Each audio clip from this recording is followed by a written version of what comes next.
Hey everybody, Anish Majumdar here, career coach to the fiercely ambitious. Back at you today to tackle a fear that I believe we all have, okay? What happens if this and this and this just completely lose connection during an interview, during any face-to-face meeting where high stakes are there? What do we do when we go completely blank? We have no idea how to recover, right?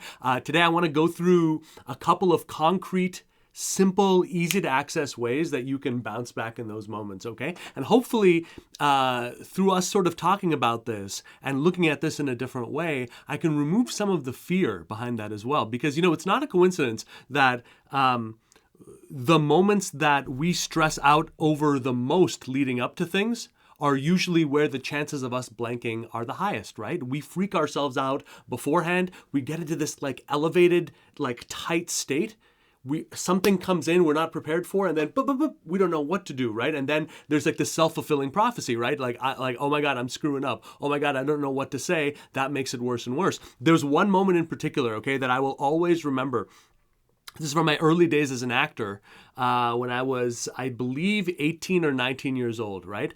I go into an audition for a Shakespeare in the Park theater company, right? So it's Shakespeare. There's really no improvising Shakespeare unless you're one of a handful of scholars out there who know that form of English so well. You can't improvise, right? You're learning something, a monologue, something in advance, and then you're going in there to make it happen, right? So that's what I thought I was going to do. 10 seconds into it, I completely, looking at some dagger in front of me, completely blank, right? The words of Macbeth completely gone.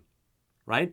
And I feel the panic and oh my God, this is happening. No, it cannot be happening, right? And other words start coming out of my mouth, right? Other things start happening, not remotely related to Shakespeare, clearly not related to any play that this man ever wrote, right? They just tumble out and tumble out and tumble out as flop sweat, starts to blossom out over every part of my body. I can still remember it until things just sort of ended, And we all knew, what had happened, right? And there was just that awkwardness. So how do we avoid that? How do we bounce back from that? How do we also just bring this in and understand that you're trying to do the best that you can? You are a human being, right? Perfection 24/7 is not required of you. Not to solve pain, not to collect an offer, not to accept an offer, not to move on with your life, right?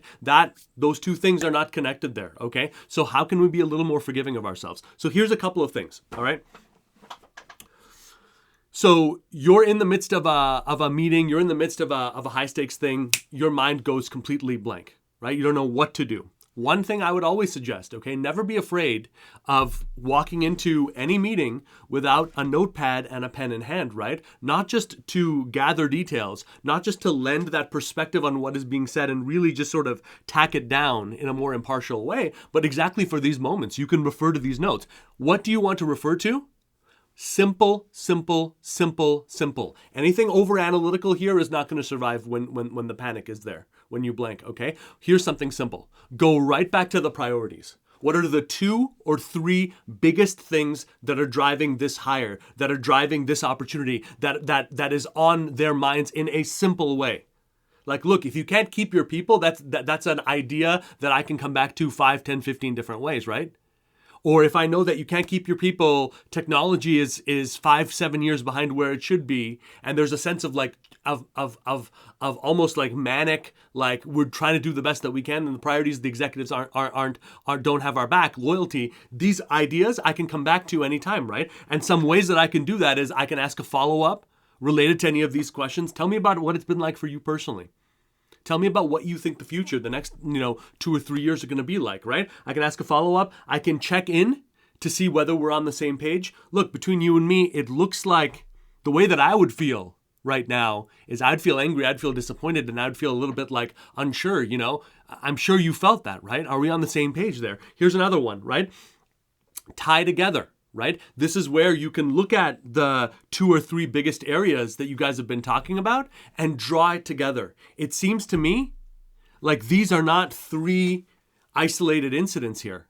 You're trying to solve this, but how can you, when the manifestations are happening here and here, eventually all of this is going to get infinitely worse moving forward there. What do you think about that? right? So these are 3 ways that I can return, revisit, reset to the fundamentals of what we've been talking about and move it forward. So reset, ask a follow-up, check in to see whether we're on the same page, tie together disparate pain points into a whole, right? That's also going to add the urgency and the fuel to the fire to solve this thing, right? You have to be the first one who says, look, this is not an isolated incident. This is all happening for a reason. It's all heading toward this horrendous cliff. Let's move here as quickly as we can. And this is you, this is offered, this is the solution, right? That brought you here, okay? Here's another one. Use the moment where you blank as an opportunity to go personal. People worry all the time. They say to themselves, hey, you know what? I was great about building rapport with this person. I don't understand why we reached an impasse. Rapport is not something that you get out of the way with small talk or chit chat in 30 seconds. You can build rapport, and you should be building rapport throughout every part of a conversation. And one of the ways you can do that is if professionally, the talk peters out or you don't know what to do, go personal. Share a story that relates to your beliefs. Share a story about an aha moment in your life, right?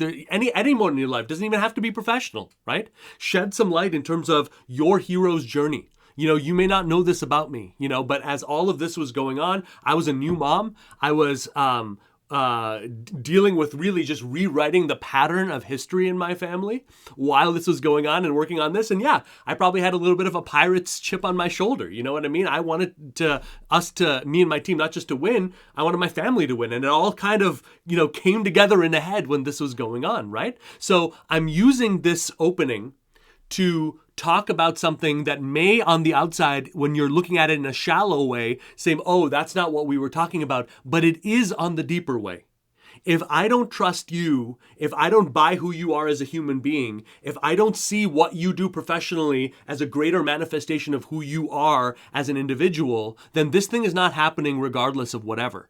It's not happening. So just use the blank moment as a say to say, boom, what's the first thing that comes to my mind when I think about my life, or just a moment, Anything that actually spurs something in your heart that you actually care about, that you believe is defining, is going to work here. But if you really want to make it sing, think before your next meeting, your next high stakes negotiation, whatever, think about a couple of stories from your life. Think about 5 or 6 key defining moments that demonstrate belief, that demonstrate an aha moment, that demonstrate a turning point, that demonstrate your hero's journey from bad to good. You know what I mean? Make it really bad. Make it a really ugly moment in your life to show and reveal a little bit of what you were like on the other side. And as you're sharing this story, more filters will come in, more reminders will come in terms of what you're doing, and it'll allow you to move it forward. Here's my last tip for all of this, okay? Call out the elephant in the room. People don't freeze like when they're confident and feeling relatively good about who they are. They freeze when there's something that they desperately don't want to talk about, like that bad job they got fired for, the anxiety issues that they have, how badly they really actually need this job, and they don't want to come across as desperate, and this like bing, bing, bing, bing, bing is happening, You're trying to force your mind to believe something, and your mind is saying, nope, that's not the reality of it. So why not call out the reality? If you're nervous, why not call that out?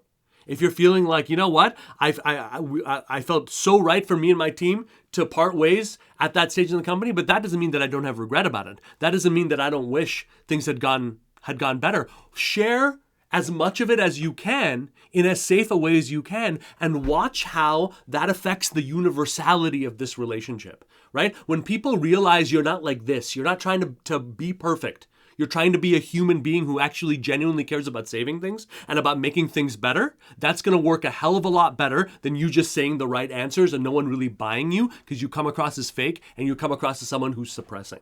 So don't do that, right? Call it out if it's threatening to keel things over.